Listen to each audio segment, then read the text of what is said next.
Amigos de Canal 28, sean bienvenidos a Punto Central. Como todos los lunes, es un gusto estar con ustedes. El día de hoy tenemos el tema obligado en la agenda nacional, el mitin electoral del presidente de la República, que sucedió el día de ayer en Palacio Nacional, disfrazado de informe de gobierno. Ya no sabemos si es el primero o el tercero, pero aquí vamos a debatir de cifras, números y de otros datos que tenemos para compartir. Quiero presentar a las personas que me acompañan el día de hoy. Primero que nada le agradezco a Sebastián Torres que se meta en mi cuadro. Bienvenido, Sebastián. Muchas gracias por la invitación. Aquí siempre dispuestos a venir a discutir ideas con los compañeros. Es el representante de la 4T, el embajador ideológico de Morena en Chihuahua. Vamos a ver qué tal le va. Que no controla sus dimensiones. Claro. Mónica Meléndez, bienvenida, Moni. Hola, muy buenas noches a todos. Con el gusto de estar aquí con ustedes. Nancy Escárcega, derecho humanista, representante de Amnistía Internacional en Chihuahua. Bienvenida. Hola Gabriel, muchas gracias por la invitación. A ti, un gusto estar con ustedes en la mesa. El señor Amin Anchondo. Bienvenido, Amin. Gracias, Gabriel. Gracias por la invitación nuevamente. Habíamos quedado que ya no te iba a decir señor. Exacto, señorito. Por favor. A un acuerdo. Oigan, el día de ayer en Palacio Nacional, honestamente voy a tratar de abrir con polémica. A mí me pareció un informe que raya en lo ridículo. Fue una simple extensión de las mañaneras. Fueron 2 horas de un texto ideológico del Movimiento de Regeneración Nacional y no el de un mensaje del presidente de la República. Se negó a ir al Congreso de la Unión, mandó a la secretaria de Gobernación.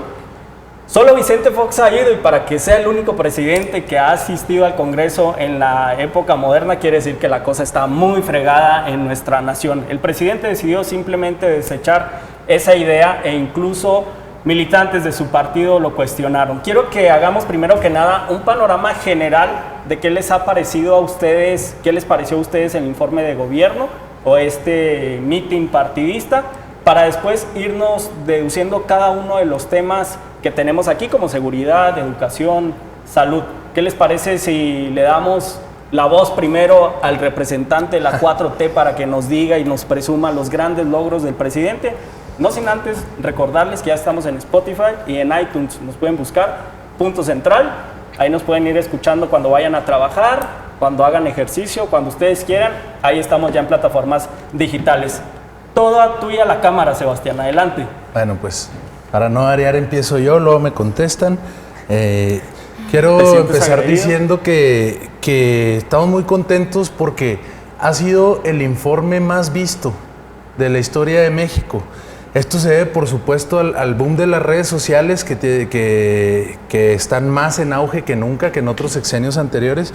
Sin embargo, por ejemplo, en el sexenio pasado, en el 6º informe, estamos hablando de hace un año, también estaba ese boom de las redes sociales y no fue tan visto. Esto implica que también existe un interés por parte de la ciudadanía. Y creo que ha sido exitoso y que ha seguido viéndose a través de las redes sociales y de las distintas plataformas, porque además es el informe con el lenguaje más digerible que ha habido en los últimos tiempos. El más entendible, el que buscó una comunicación más precisa, más certera con el pueblo de México, y eso me parece de celebrarse, que no se pongan nuestros políticos, nuestros líderes en un pedestal inalcanzable, sino que puedan comunicarle al pueblo raso. Qué interesante cómo permea el mensaje desde la estructura nacional del partido y del gobierno, que lo primero que presumen es la audiencia que tienen y el discurso populacho del presidente. Pero bueno, ahorita vamos a debatir y te daremos tu opción a réplica. Mónica, ¿qué opinión tienes del informe? Pues yo creo que fue sin duda un informe muy vacío. Creo que muchos de quienes estamos al pendiente de lo que sucede en el país nos quedamos con la expectativa de mucho más, conforme a lo que se prometió o cuanto a la expectativa que se tenía. Creo que es un informe en donde carece de resultados en materia de combate a la seguridad, a la inseguridad, de temas de crecimiento económico, de temas de generación de empleo, de temas de crecimiento o mejora del sector salud. Creo que hay un panorama en donde nos dice que el 2019 no va a ser un año fácil para México. Vamos a cerrar, no creo que con muy buenos datos, y que lamentablemente, pues bueno, quienes estamos hoy al frente y quienes nos permitimos poder hacer este tipo de análisis, pues sí debemos de intervenir para no poder seguir avanzando en esta parte en donde estamos retrocediendo, ¿no? Porque creo que avanzar nos cuesta mucho y retroceder se hace fácil. Entonces no creo que no lo debemos de permitir. Creo que nos dejaron mucho a deber y me parece que de entrada el informe pues estaba muy mal desde su contexto, ¿no? De entrada no era un tercer informe, o sea, por mandato constitucional debía de ser el primer informe, y muchas aristas más que hubo en donde parecía que faltaba seriedad por el propio presidente, ¿no? A este acto tan importante. Andrés Manuel sigue siendo muy hábil, marcó la agenda con cambiar de primero a tercer informe y ocasionó bastante distracción, al menos en redes sociales, que es lo que les interesa mucho. Nancy, espérame, tú tienes la visión menos política de este contexto y lo digo de una manera muy productiva porque tu ámbito de labor es en el sector derecho humanista. ¿Qué opinas del informe que vivimos ayer? Por un lado, rescato lo que decía Sebastián acerca de que ha sido un presidente que se ha mostrado cercano con la ciudadanía. Tan es así que en las mañaneras muchas personas pues han sentido esa proximidad del Ejecutivo con las personas de estarles informando diariamente. También me parece importante destacar, así también como decía Mónica, fueron muchos temas los abordados dentro del informe, no una estructura clara, definida, pero sí es cierto que debemos ser muy objetivos en lo que vamos a dialogar acerca del informe para tratar de quitarnos quizás fobias o filias que pudiéramos tener acerca de la 4T en general.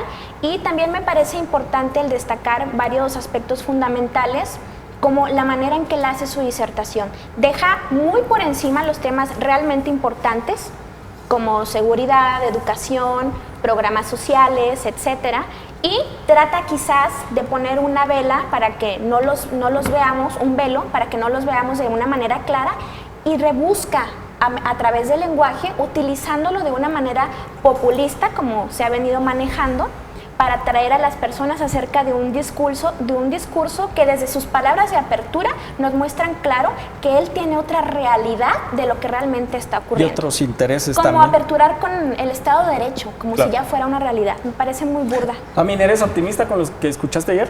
Justo iba a tocar ese tema, que todavía, porque no ha pasado un año de que él entró a gobernar, sino volvimos a la época donde los septiembres hacemos los informes y Yo te iba a decir que era muy poco el tiempo, pero él solito se levantó la vara, ¿no? El presidente Andrés Manuel. ¿Cómo es posible que diga ya existe un Estado de Derecho cuando evidentemente no está, y no puedes decir una actitud tan triunfalista ante un problema enorme que todavía existe de impunidad, de combate a la corrupción, de inseguridad en el país? Yo creo que él falta mucho para tener un pleno Estado de Derecho, como para que el presidente lo esté reconociendo en este momento. Hay cosas que celebrarle en el sentido de reconocerle que le ha entrado duro, por ejemplo, el tema del huachicoleo. Hay cosas que reconocerle, como el plan de austeridad, ha logrado pues bajar el gastos a publicidad del 50%, las finanzas sanas. Sin embargo, el problema principal del país es la inseguridad. Claro. Y los números están disparando enormemente. O sea, no ha habido ni siquiera una constante de mantenerlo, sino al contrario, ha ido a la alza por mucho tiempo y en números exorbitantes. Yo espero que funcione su estrategia de seguridad. Creo que ya deberíamos de estar viendo los primeros resultados al respecto. Sin embargo, creo que no va por ahí. Y te digo porque la Guardia Nacional aquí en Chihuahua ha empezado, y en estos fines de semana empezaron a entrar a bares, a lugares públicos, a revisar bolsas, a revisar otro tipo de esquemas. Y es importante que no se desvirtúe esto.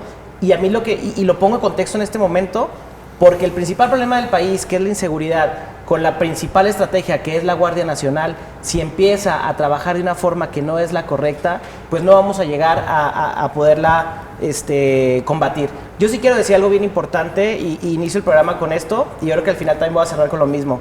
El presidente Andrés Manuel dice que las escaleras se barren de arriba para abajo. Tiene razón, pero se construyen de abajo para arriba. Algo que me preocupa de este presidente es que no está construyendo instituciones, no está construyendo esos movimientos sociales locales que ayuden a mejorar los niveles que hay de corrupción, los niveles que hay de impunidad, los niveles que hay de inseguridad. Necesitamos que el presidente apoye el federalismo, donde fortalezca los estados, fortalezca los municipios y no solo nos quiera venir a dar remedios que vienen desde la federación, desde el centralismo que siempre conocemos, a realidades que son contextuales totalmente diferentes. Comenzamos a platicar de seguridad. En lo que va del año son 1.178.000 delitos. Fue el primer trimestre más violento en la época moderna de México. Y uno de los máximos logros que presumió Andrés Manuel en sus spots es levantarse y tener una reunión a las 6 de la mañana y tener coordinación, que eso nadie se lo discute, ha venido a beneficiar mucho, pero no nos dio ni un solo dato durante todo el periodo que estuvo hablando el tema de seguridad sobre reducción de índices delictivos. Sebastián, bien, ¿cómo defiendes ese tema? Sí, los dio, ahora te lo menciono. Primero me voy a permitir contestar algunas de las menciones de los compañeros. Yo mencionaba como un logro el alcance que tuvo el informe, la audiencia que tuvo, ser el más visto de la historia, porque además hubo una reducción de 55% en gasto de publicidad. Entonces esto incrementa el mérito. Está en contestar que sí es el tercer informe, porque se dio un informe a los 100 días de gobierno, se dio un informe al año de la elección, el 1 de julio, y este fue el tercero, es el primero constitucional. Yo sé que no estamos acostumbrados a que nuestros gobernantes rindan cuentas más que cuando se les exige, más que cuando por ley así lo marca, pero creo que es parte de esta nueva forma de hacer política, el tener transparencia, el tener una clara comunicación con la ciudadanía. Respecto del Estado de Derecho, yo creo que la referencia que hace el presidente no es a que ya no existan delitos, por supuesto que los existen. Se refiere a que no se permite la impunidad que se permitía en el pasado. Se ha hecho un esfuerzo grande por combatir la impunidad y evidentemente este esfuerzo no está terminado. Obviamente no tuvimos un informe en el que se... Pues hay que preguntarle a Rosario Robles si no ha iniciado. No vimos que, por un cierto, informe toda la investigación en el que se hizo en el sexenio anterior por parte de la Auditoría Superior de la Federación. Así es, nada más que por la impunidad nunca se le dio trámite. Adelante. Lo escuchamos. Entonces, no es un informe en el que se plantea que todos los problemas de México estén solucionados, sino que se plantean los avances que hay en estos cortos 9 meses, que me parecen bastantes avances. Ahora entramos a mencionar los logros del presidente y sobre todo plantear el cómo se van a seguir resolviendo estos problemas. Me parece que se sientan unas bases muy sólidas del cómo va a ser este sexenio y de cómo vamos a salir adelante de la crisis económica, política y social en la que dejaron sumido al país. Según la misma revista Forbes, 7 de cada 10 mexicanos votarían porque el presidente López Obrador siguiera en el cargo, es decir, un porcentaje mayor al que lo eligió como presidente. Eso me parece muy positivo también. ¿Qué quiere decir esto? No que la gente vaya ciegamente a seguir al presidente, ni que se le esté reconociendo el trabajo de estos 9 meses porque es un tiempo corto, sino que la gente es consciente de la complejidad del país del que el presidente tomó las riendas. Eso me parece muy positivo, una politización muy sana de la ciudad. Ha dicho 3 argumentos y los 3 argumentos van enfocados es el informe más visto, la popularidad del presidente. O sea, lo que están persiguiendo es aumentar el número de likes, aumentar el número de visores, aumentar el número de gente que está de acuerdo cuando no estás atacando el número de problemas del país. Los más importantes, cuando mencionaste la palabra inseguridad 4 veces en un informe de 1 hora y media, donde no estás reconociendo, o al menos tú ahorita lo dijiste, ya existe un Estado de Derecho. Ay, cañón, yo sí me aguantaría unos años más a empezar a decir que va mejorando el Estado de Derecho en este país. De todo lo que duró el informe, únicamente 3 minutos habló acerca de seguridad y lo hizo de una manera muy burda, o sea, únicamente, muy superficial, atendiendo únicamente que la seguridad ya basa, prácticamente nosotros ya vamos a estar seguros porque nosotros nos estamos esforzando en ser personas honradas y se acabó la corrupción, pero realmente no hubo datos que nos muestren lo que realmente está sucediendo, que hay un aumento del 18% en homicidios, aumento del 20% en feminicidios, y estamos preocupados. Los periodistas, uno está muriendo cada 20 días, no se les está brindando protección. ¿Qué hacemos ante la seguridad? Bueno, se anunció y se dieron datos específicos sobre el programa de protección a periodistas federal, el más grande impulsado en la historia de México. Eso sí tengo la certeza. Además, se anunció, contestaría, el mecanismo existe desde... pero nunca en esta dimensión, Sebastián. Nunca en esa escala.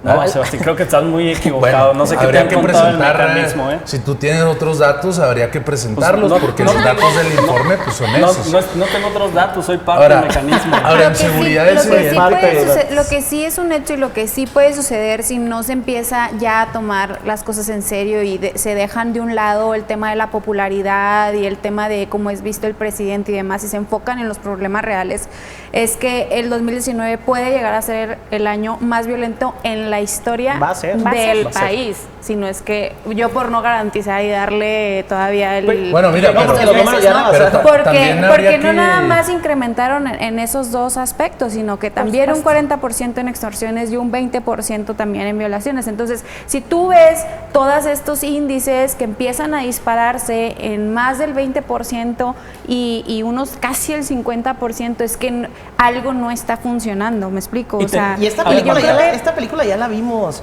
A ver, un presidente enfocado en aumentar su popularidad, un presidente diciendo que ya había salvado México, un presidente diciendo en portadas internacionales que era el gran salvador de este país. Ya la vimos y se llamaba Peña Nieto, y vean lo que pasó 2 años después. ¿Qué es lo que no hemos visto? Un presidente que cambie los paradigmas en estrategias de seguridad. ¿Qué vimos que hicieron los gobiernos del PAN y del PRI? Que prendieron la fogata y se echaron a comer bombones. Dejaron hecho un incendio el país en materia de seguridad. Ahora, ¿qué se está haciendo? Una nueva estrategia en la cual se atienden las causas, en la cual no se busca apagar el fuego con gasolina, combatir la violencia con más violencia, sino atender las causas de la inseguridad, que son principalmente la falta de educación y la pobreza. Eso se está atendiendo de manera directa y no se había hecho por ninguno de los La otros principal gobiernos. directriz y el principal eje de acción en materia de seguridad del presidente de la República es la instrumentación de la Guardia Nacional. ¿Le ven futuro? A mí te voy a decir por Ni siquiera está clara la manera en que la Guardia Nacional se va a desplegar. Ya se desplegó. Vi una entrevista con el jefe de la Guardia Nacional. Le preguntaron, ¿usted reconoce que el país tiene un grave problema de inseguridad, que está incendiado, que tenemos grandes focos de infección, digamos, de este problema? Y no se atrevió a reconocer. Dijo, hay casos aislados ahí. Creo que lo primero, y como dirían los alcohólicos anónimos, ¿no? Lo primero es reconocer y aceptar el problema. Yo también lo vi. La respuesta ni siquiera digo que no existiera el problema, sino que él da a entender muy bien la tergiversación que busca hacer el periodista buscándoselo adjudicar a un presente gobierno, cuando este es un problema que viene de décadas atrás. Ahora, ¿qué otra cosa sí se está haciendo y en qué sí hay logros? Se detuvieron 14 años de déficit en producción petrolera.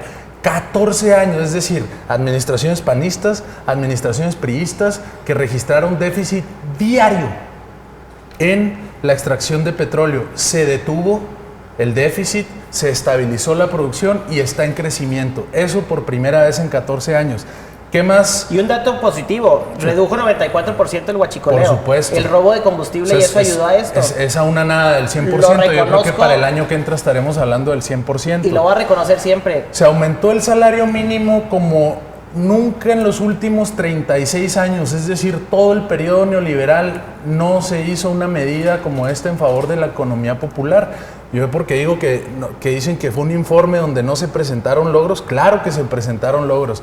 Que quedan cosas por hacer, claro que quedan cosas por hacer, así como 5 años y 3 meses. ¿Es un logro del presidente el aumentar el salario mínimo por decreto? No. Pues es una iniciativa. De él. A ver, es una iniciativa que se viene trabajando parecer bien, hace mucho tiempo. Te podrá parecer mal. No, y te digo porque pero se concretó. Me tocó estar en Coparmex cuando empezamos a impulsar el tema del aumento del salario mínimo. El problema es cuando no aumentas la productividad, el problema es cuando la economía no está creciendo. Que es el caso y él lo dijo, no existe ahorita una una situación de crisis económica, como lo mencionaste ahorita tú en el cuando inicio, celebras los pero sí logros hay que una no son desaceleración enorme. Nos han bajado las probabilidades de crecimiento mes con mes. Ahorita llevamos en 0.5%, creo, de posibilidad de crecimiento cuando nos prometieron el 4%. Y no es el agua hirviendo ni el hilo negro. No está totalmente Esto en manos es... de él, pero sí están haciendo políticas públicas que no van enfocadas al desarrollo económico del país. A Y ver, los empleos... Estás confundiendo crecimiento y desarrollo, te lo aclaro. En el pasado hubo crecimiento en el país económico, pero Y ese van de la crecimiento se mano. quedaba en el bolsillo de unas cuantas personas. Van de la Y así mano. lo demuestran los índices de aumento de la pobreza a la par del crecimiento económico. ¿Cómo lo explicas? desigualdad. Hay una mala distribución. ¿Qué es lo que existe ahora? No es una redistribución de la riqueza, pero sí una reorganización de los canales de flujo de la misma. Eso me parece muy positivo porque se ve reflejado en desarrollo y en bienestar para el pueblo raso, para el campesino, para el obrero, para el trabajador común, se ve reflejado en su bolsillo. Te voy a cambiar los datos, como ya tu presidente. No ha crecido la pobreza extrema. Lo que pasa es que no la han logrado reducirla conforme se esperaba. Lo que sí ha crecido es la desigualdad. Entonces es muy diferente. Y ha crecido la clase media también. Ha crecido la clase media, exacto. De eso se trata. Un país de clase media es lo que estamos buscando aquí y en todo el mundo. No queremos ni los ultra ricos ni queremos pobreza. Qué bueno que señales que la clase media ha crecido. Sin embargo, no es porque en 8 meses han cambiado las cosas. Al contrario, en estos 8 meses ha caído. Es porque hay confianza y hay estabilidad. Y así lo ha indicado la clase empresarial del país. Fíjate, a pesar de que se les han trastocado sus intereses, ya que se acabó la condonación de impuestos, un gran boquete fiscal que tenía este país, que por decreto presidencial se le condonaban impuestos a las más grandes empresas, es decir, a los más ricos se le perdonaba el pago de impuestos, mientras que el trabajador común tiene que pagar hasta una tercera parte de su salario en impuestos. ¿Eso qué es lo que provoca? Un aumento en la desigualdad. Y eso es algo que no se puede permitir como país. Se está trabajando en ello y ha habido buenos resultados. Y a pesar de que se les trastocó sus intereses, la clase empresarial ha sabido tomar en serio la cuarta transformación y respaldarla. Han entendido que el terminar con la corrupción y con los privilegios va a ser beneficioso para todos a largo plazo, aunque de momento les perjudique a unos pocos. Otro de los anuncios importantes es la supuesta separación del poder político del poder económico. ¿Creen que sea cierto? Totalmente no. No. Pues obviamente, ahí tienes sentados a los mismos que han estado sentados en los últimos, ¿qué te gusta? ¿18 informes? Sí, pero ven qué Los condiciones. Ve lo que te estoy hablando. Están ahí los mismos, pero ahora tienen que pagar impuestos. ¿Qué quiere decir? No, a ver, no que sabemos ahora, nada de eso, que Sebastián. ahora, no, Él dio un decreto los que iba a 128, dejar- las 128 empresas más grandes que no pagaban impuestos, ahora los tienen que pagar y siguen ahí sentados. ¿Qué quiere decir? Se acabó esa subordinación del poder político al poder económico. Se terminó. ¿creen? ¿Lo creen? Yo creo que si hubieran querido cambiar Yo las cosas, tendría no estarían mis dudas. sentados ahí agradeciéndole a Carlos Bremer, a Carlos Carlos Slim, Slim, a Azcárraga. Nada a tiene todos que ver ellos. una del cosa, Valle. se tiene que respetar y se tiene que fomentar el crecimiento del sector productivo, por supuesto que sí, pero siempre con respeto al poder político, que es el que está legitimado con la representación popular. Entonces, ¿tú crees A los que empresarios no qué los bueno que sigan ahí reconoció los nadie. mismos? Claro que tienen que estar las personas productivas del país acompañando esta cuarta transformación. Y nada más es son muy ellas. necesario. No nada más son ellos, pero no nada más ellos estaban. O sea, Televisa, seguimos había- con los mismos, con había un Telmex, montón. seguimos con todas estas empresas de toda la Todos vida. los grandes intereses que se mueven en el país es necesario que, Tenerlos que al lado del acompañen gobierno. la cuarta transformación. Mónica, tú no puedes, a ver, uno de los mayores Es que miedos justo- del panismo justo esa es la fue diferencia. que íbamos a hacer Venezuela y el pleito con los empresarios y el pleito con Donald Trump. Bueno, ahí está Trump retractándose de sus aranceles, ahí están los empresarios a pesar de que ahora sí se les cobra impuestos y seguimos sin ser Venezuela. Pues y eso vamos viendo si ahora en sí. perjuicio del mismo panismo, porque nada más pierden y pierden credibilidad con cada mentira que arrojan al presidente. Yo lo que Mónica, digo es que la dame un narrativa es segundo, otra, ¿eh? Dame un segundo. ¿Realmente existe esta separación del poder político del poder económico? Yo creo que no. Tendría mis dudas, a excepción de lo que diga Sebastián, pero yo creo que no, digo, es muy evidente, como dice Amin, las mismas personas que han estado y que incluso fueron las personas a las que ellos mismos señalaron durante tantos años, ¿no? Y que hoy en día pues están siendo parte de, ¿no? Y Lo cuando señalamos por no pagar tú impuestos. eres señalado y cuando llegas y haces parte de esos señalamientos a esas personas, al proyecto que tú estás encabezando, pues es que eres parte de creo todo que hay el show, un ¿no? mensaje Entonces, bastante incongruente. Sí, yo creo que es un demasiado. mensaje, a lo Para mejor, nada. te digo, yo pudiera dejar a mis reservas, pero sí creo que, como lo dice Gabriel, yo creo que el mensaje está totalmente fuera del contexto que realmente desde un inicio iba, ¿no? Y en materia económica, perdóname, Sebas, pero creo que sí les falta bastante. Creo que Uf, lo dice el PRI. hubo una caída de la recepción de inversión extranjera directa muy notoria del primer trimestre, hubo una caída de los empleos también en el primer trimestre, y creo que la credibilidad que hoy México muestra, la certidumbre y la expectativa de crecimiento que hoy se da en un contexto internacional, creo que sí nos ha venido mermando un poco. Creo que es algo que deben de reconocer.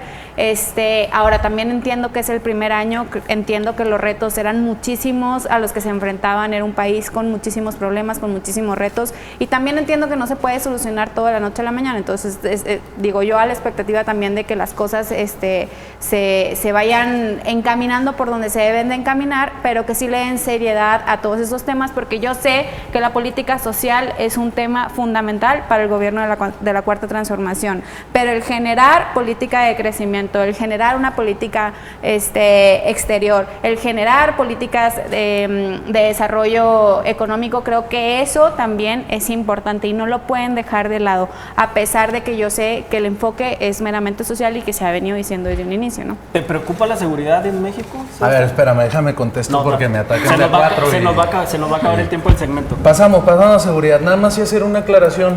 Sí. En los gobiernos del PRI y del PAN hubo crecimiento, sí, pero es un crecimiento falso. ¿Por qué sostengo que es un crecimiento falso? Porque es un crecimiento a base de deuda pública. En este sexenio, en los 9 meses que van, la deuda pública está controlada al 100%, no se ha aumentado un solo peso de deuda pública. Tiempo, Sebastián. Muy Vamos a un importante. corte. Yo sé que estás exaltado, que ya casi eres el productor del pues mira programa. nomás. Pero vamos a un corte y regresamos de inmediato aquí a Punto Central.